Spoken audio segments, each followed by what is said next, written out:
So I just wanted to recap on this part right here. You need to commandeer your vessel to Sector 12. Who's in charge here? The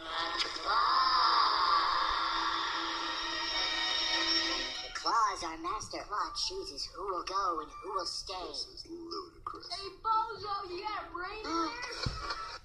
Yeah, this is ludicrous because they think you're fucking stupid to believe in such a simplistic, stupid idea. Just like Leo says in the movie Inception, an idea is the most resilient virus that there is, okay?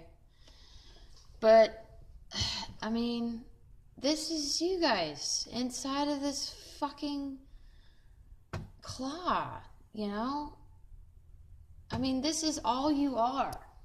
This fucking dome that has been, you know, lied into a belief of space with a fucking Claw that raptures people up, and, you know, your God is the Claw that, you know, picks people up out of this game, this dome, as supposedly the chosen ones, who are just, you know, ones that have more energy, and they're going to fucking harness it, and then they're going to throw you back in the trash bin. You're just a game. You're just a fucking game, and this is your game. It's as simplistic as this.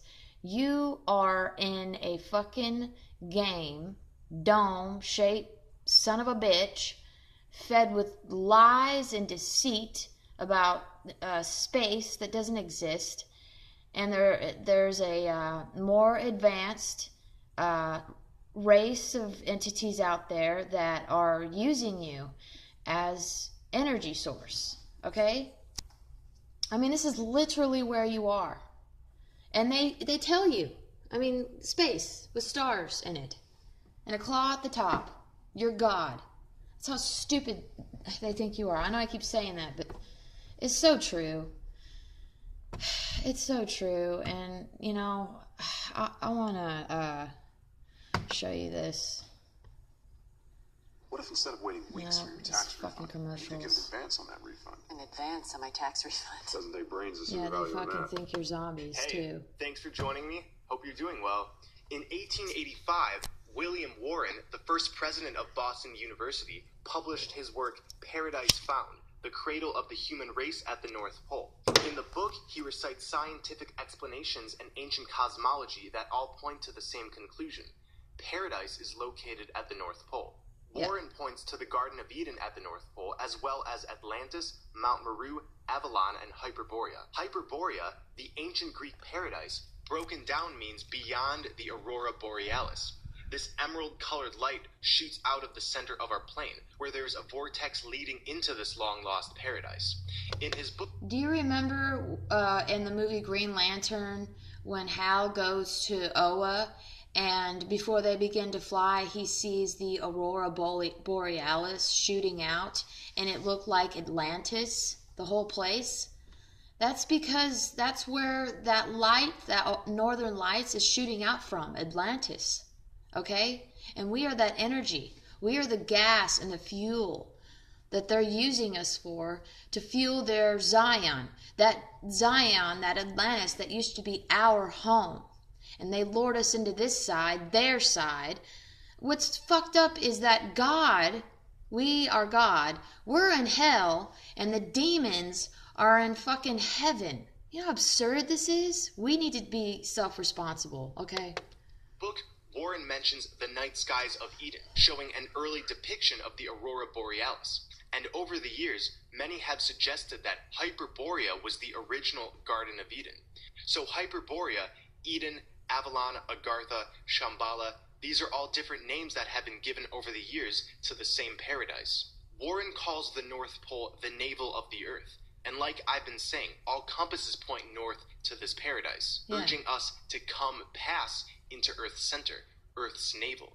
He discusses the tree of life and its relation to this paradise. According to Genesis, at the center of the Garden of Eden stood a majestic tree. Its fruit was good for food. It was pleasant to the eyes, a tree to be desired. Similarly, many ancient cultures associated a tree of life, or world tree, with the center of the world, locating this tree at the true North Pole. The world tree is typically said to be a massive tree, extending high above the clouds with its roots deep in the underworld.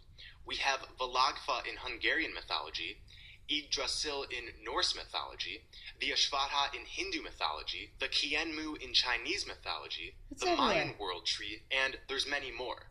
Warren writes, where stood this tree was at once the source of all other trees and the giver of immortality. Through the center vortex is paradise. It's the holy grail in which when we drink from, we achieve everlasting life. Like Warren says, immortality. Yeah, The bathing world in tree the was real. fountain, Its like roots Maynard extended up said in from one of his fucking songs, to bathe in the fountain.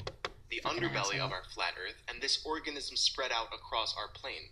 This was an interconnected organism made up of giant trees. Most of what we call mountains and plateaus are the stumps of these trees. Yeah. They, along with the tree of life, were cut down. And this truth is revealed to us in James Cameron's Avatar. The main tree of souls is said to be the closest connection to Awa. Awa in Avatar is the guiding force and deity of Pandora. The natives believe that Awa acts to keep the ecosystem of Pandora in perfect equilibrium, but the tree of souls which connects to this deity is cut down, just like our tree of life was. Awa refers to our connection with Mother Earth, Gaia, the divine feminine goddess. This is clear because Awa comes from the Celtic word Dewa, meaning goddess. Once the tree of life and the other interconnected trees were cut down, our connection to this goddess diminished, and the spiritual and physical equilibrium of this plane drastically shifted. Both sides of flat Earth used to be paradise, but by cutting down this tree, and therefore our ties with the Divine Mother, along with many other events that occurred around the same time period, this side of our flat Earth became a cradle for archonic and reptilian influence. Yep. This majestic organism isn't dead, however. It is still well and alive past the center vortex. Warren writes, every indication points us to the northern pole. It was in Arin Vej, the Persian Eden. He claims in Arin Vej there was said to be a sacred mountain.